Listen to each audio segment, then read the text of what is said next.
For more on this story, we can go across to France 24's Gulliver Cragg standing by in Kiev for us. Gulliver, is the outcome of this meeting in Geneva likely to satisfy Ukraine?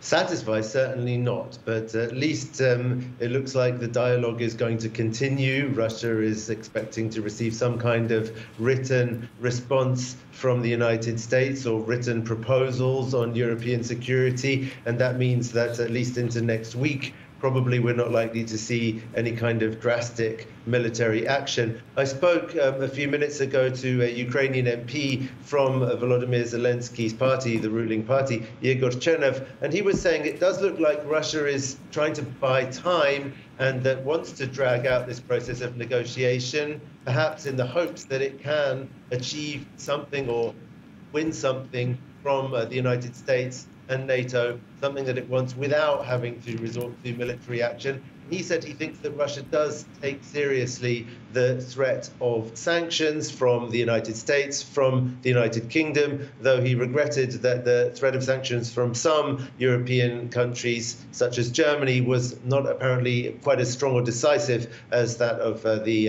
Americans and the Brits.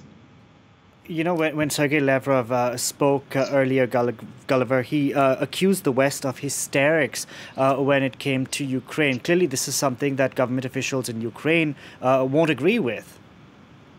Well, I don't think government officials in Ukraine would accuse the Americans of being hysterical, because Ukraine clearly does think that this threat is real. I mean, there are very, very large numbers of troops and military materiel on the other side of the Russian border, also in Belarus, and also within Ukraine's borders. If you consider that the occupied areas of Donbass are still officially part of Ukraine, and Ukrainian intelligence has today been reporting that they've seen Russia sending in more tanks there to be used presumably by the so-called separatists that Russia has been arming, funding, and directing for the past 8 years. So I think Ukraine sees the threat as very real. At the same time, the Ukrainian government does try to take a reassuring line, but as Igor Chernev said to me, this is what we want to be saying to the Ukrainian people is, please don't panic, because of the effects on the Ukrainian economy that some kind of national panic might have. So they want the Ukrainian people to remain calm, and they keep reassuring them that Ukraine and its allies will know how to withstand this threat, and they don't want to sort of give themselves over to any kind of sort of extrally,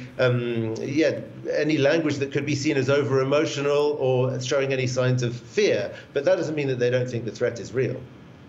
Gulliver, I'm going to have to leave it there. Thank you very much for that. Gulliver Cragg reporting there for us from Kiev.